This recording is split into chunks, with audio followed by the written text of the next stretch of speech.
is Jelelle Awen, and this is day 15 of 33 Days Metamorphosis with me, my daily video series.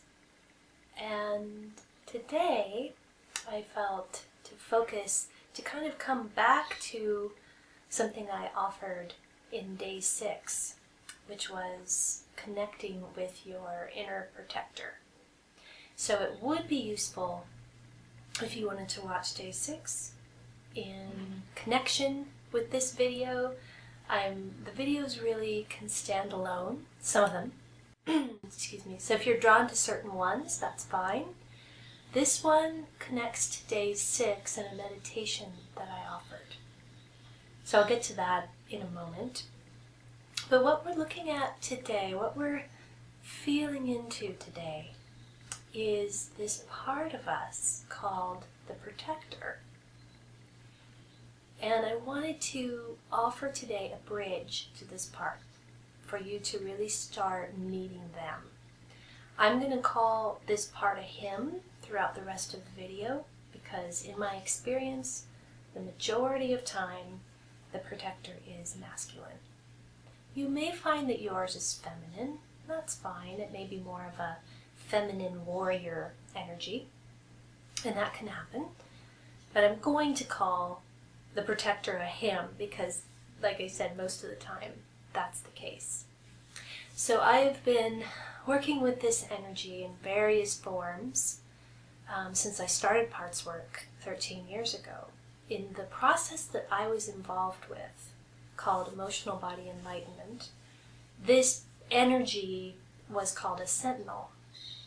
It was the same kind of idea of a guard, a protector, sometimes really a more self-image based aspect of us.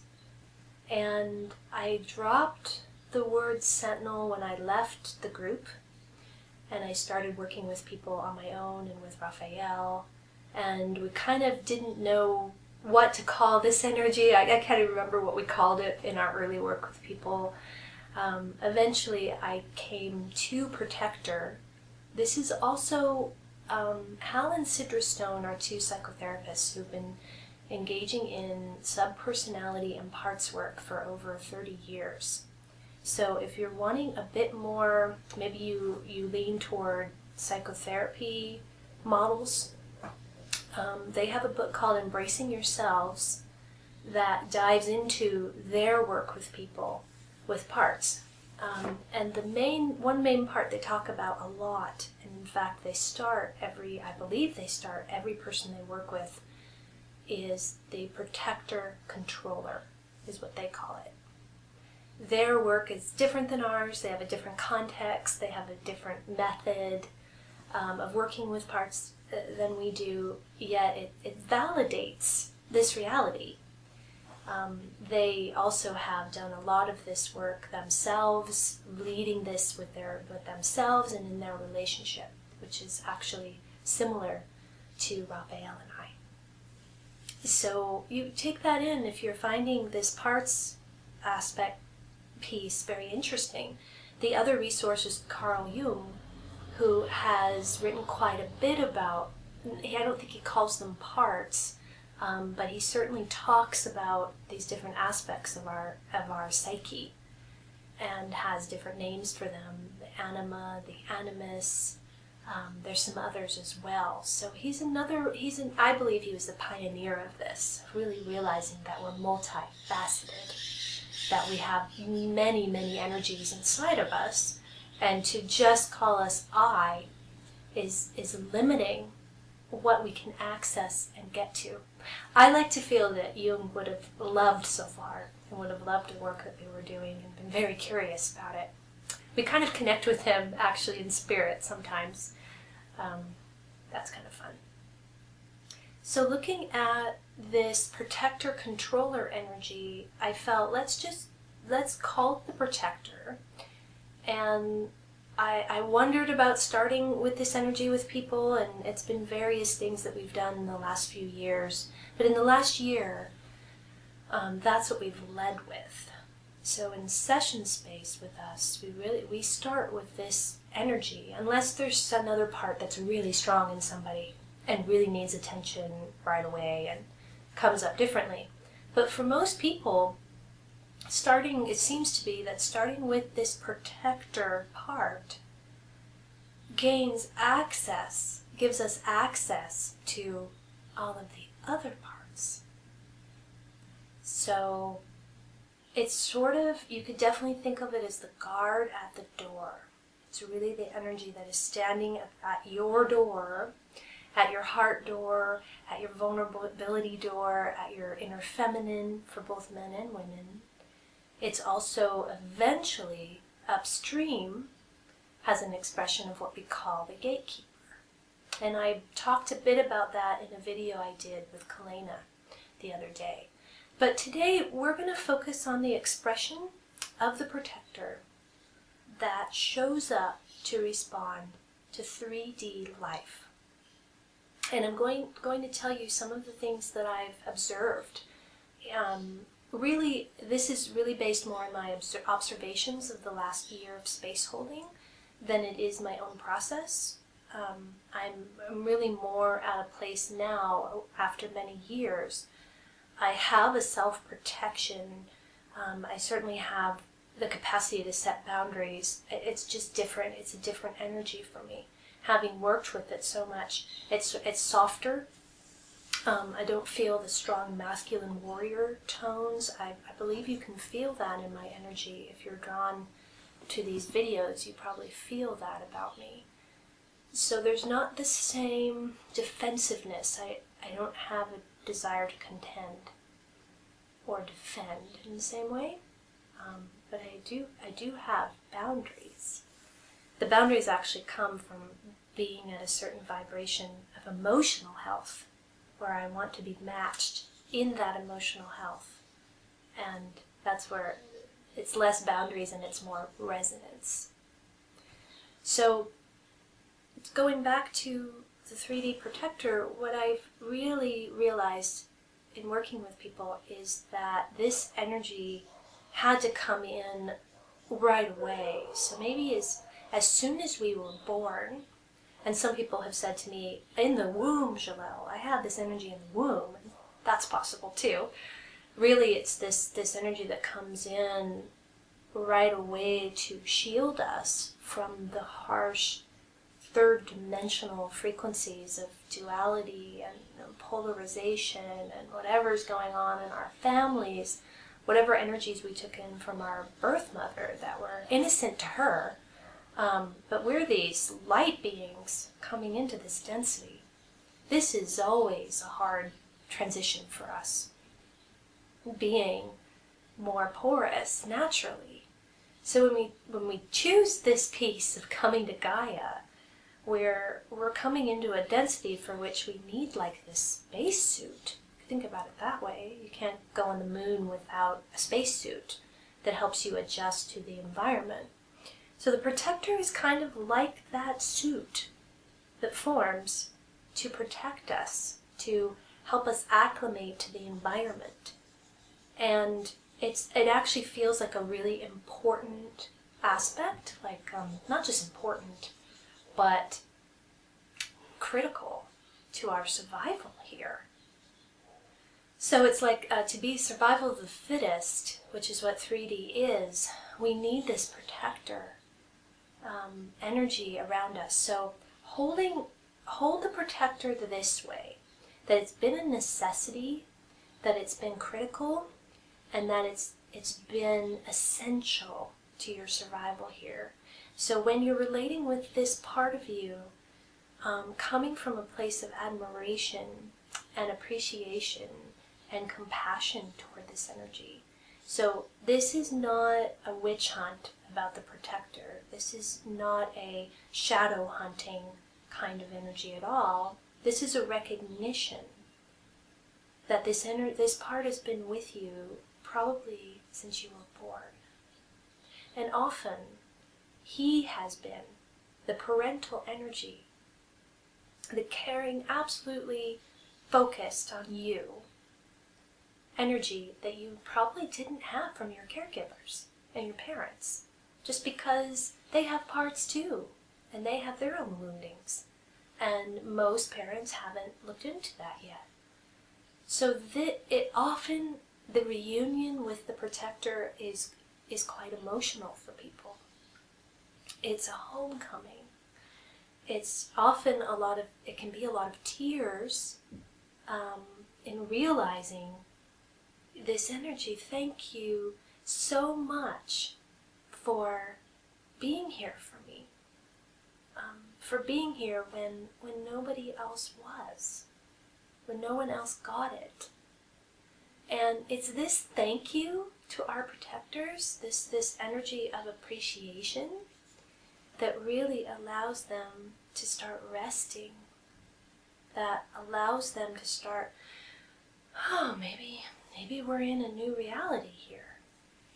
Because the piece is, it seems to be that even though your soul is awakening and your 4D self is waking up and you're moving into these new places and new energies inside yourself, to the protector part of us, they probably still see you as an inner teenager or an inner child. They still see you as this young part that they need to protect. And there are probably young parts of you that they do need to protect. So often what I notice is there's this dissonance for them related to your awakening self, your 5D self, we could call it. It's like they can't see it. They can't acknowledge it. Because they're so focused, he is so focused, your protector, on guarding you. So many of them have said, how can I, feel into awakenings? How can I let myself open up to that when I need to protect you? There's battles going on here. This is war. And they will often use language like that, even if you wouldn't use language like that. That's their reality. And the fascinating thing to feel with them is, what are the battles in my life? Like, what do you experience as a battle going on? Usually, the main battlefront for them, for your protector, is relationships. So if you're in a relationship where you're consciously unhappy and your protector is unhappy, or this could also relate to your birth family as well, if you're navigating those grounds, or friendships that you're transitioning and you're not sure about, and there's push-pull and there's conflict. For your protector, all of their energy, it seems, has to go to these fronts in your life. It has to go and protect you. It has to navigate these grounds to keep you safe. While his energy is tied up there, the protector can't move into what he's actually meant to be, which is a guide and a channel. And I get this feeling, the more I've connected with this energy over the years, that they were actually meant to be a guide from the beginning for us. And maybe you could say they were an aspect of our meta-soul that if we didn't have any reason to guard, we could have just integrated and been our own channel and been our own connection to the divine. But they're part of the veil of amnesia that we chose, and so this part of us chose it too, so they forget they're a guide, and they just become a guard. The process of connecting with them helps them remember what they actually are, so that they can move into being that. They can move into being the guide more than the guard. Because obviously the guard is going to protect, is going usually to be overly protective of your vulnerability, of your inner feminine. In terms of intimacies, it's going to be more protective and related to feeling especially. The protector almost always is very objective and rational. And also in there, is a goodness about that. There's a wisdom there. There's a soul voice there. Yet again, while the protector is kind of stuck in this reluctant parent role, then the guide voice can't really come out and be shared with you. So I hope you're getting that really what we're talking about here in connecting with parts is a transmutation of the energy. So they always transmute into a different frequency. They don't just stay the same. Anything that you give attention and love to transmutes to its higher vibration. So in this case, if you're giving love and attention and compassion to this protector part of you, then he is going to transmute, he is going to change. And sometimes it happens very quickly. Sometimes it happens, they don't completely change, but they soften considerably just in the initial contact. So what I'm going to offer today is actually some of the process that we take you through in session space. So I highly recommend, I feel like the best way to connect with your parts is to have a space holder and a facilitator to help guide you in that, to mirror to you, this energy feels like this, that energy feels like that. You lead with your own process. But also to have the community support that we offer in SoulFullHeart too. It just validates the reality that can seem so foreign to us compared to our conditioning. So we've decided to offer sessions, it would be at least every 2 weeks would be the frequency. Ideally, it's every week, and that's for a $55 US donation. So I'll put in the comments of the description a link for you to find out more about sessions. But you could also see what deepens with yourself through what I'm offering today. What I would recommend if you want to meet your protector is to begin with the day 6 meditation that I did, that connected you with Metatron and Sophia, and also you got to visualize or see your inner protector. And you might do that meditation a couple times. I think it's only 11 minutes or something, and just see what comes to you. Typically, they show up as a warrior, usually heavily armored. They often have a weapon with them. It's not like they're violent, but they're a guard. So they often have this guarding energy. And it's so fascinating to me because every soul is so different. So with people I've seen everything from a recent facilitant saw Darth Vader. That was the frequencies. Others see knights. If you see a knight and there's a particular time period they seem to be from, that also is a glimpse into your metasoul. It's a glimpse into another timeline for you, because they span that 3D, 4D reality. Often they're very anchored into 3D, and then as you connect with them, they lighten up into 4D, and then, like I've been talking about, they become your gatekeeper, access to your metasoul and all the other timelines. So it's rare that you'll get probably a really soft and friendly protector. If you get that, then you might try again and just ask them, I'm okay if you show me your true form. I'm okay if you show me your guardedness. I want to feel you in that. So if they're very open, then it's probably not the energy of your protector. Or that's how they protect you, is by maybe always being positive or always seeming to be open when they're actually guarded. So you're really wanting to connect in with the energy in you that guards you and defends you. Maybe after doing this meditation, then you could try writing a letter to your protector, just sharing with him what you feel about him, or them, we could say, how you felt them in your life. Maybe some of the things I'm describing here you could use as a template. I feel you've been around me all of my life. I so appreciate that, and I want to get to know you. Obviously, the energy you'd come from is desire, curiosity, compassion, and interest. And then you would get a response back from your protector.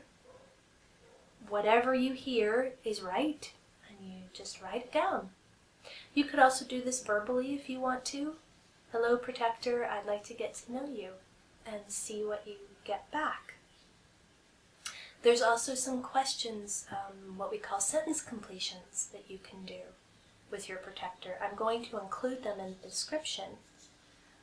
They basically are mom always, mom never, dad always, dad never, my siblings, my sons or daughters, my romantic mate, always, never. You get the idea. It's some of these areas in life where they might have strong feeling. Or they may not have any feeling. They may have more observations for you. It really depends. You might get a protector, and then you might get another part coming in there with a whole lot of anger. Maybe that is your protector. He is very angry. I would just totally trust the process, that whatever comes up in connecting with this energy inside of you is the right energy. Again, in session space, we can help you sort through that, what energy you're getting there, what it may be saying or wanting. All of this eventually leads to what we call a drop into that part during session space, where the part comes in and talks with us and you. So that's really a deepening of moving the energy when you get to that drop-in place, and it can be quite magical. So see where you go with this, and leave me comments and I'll respond to them. I'm very interested to see how this opens out for you.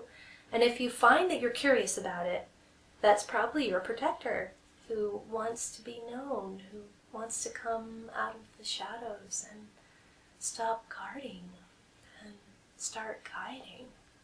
When this energy is really on your team in a conscious way, it's quite empowering.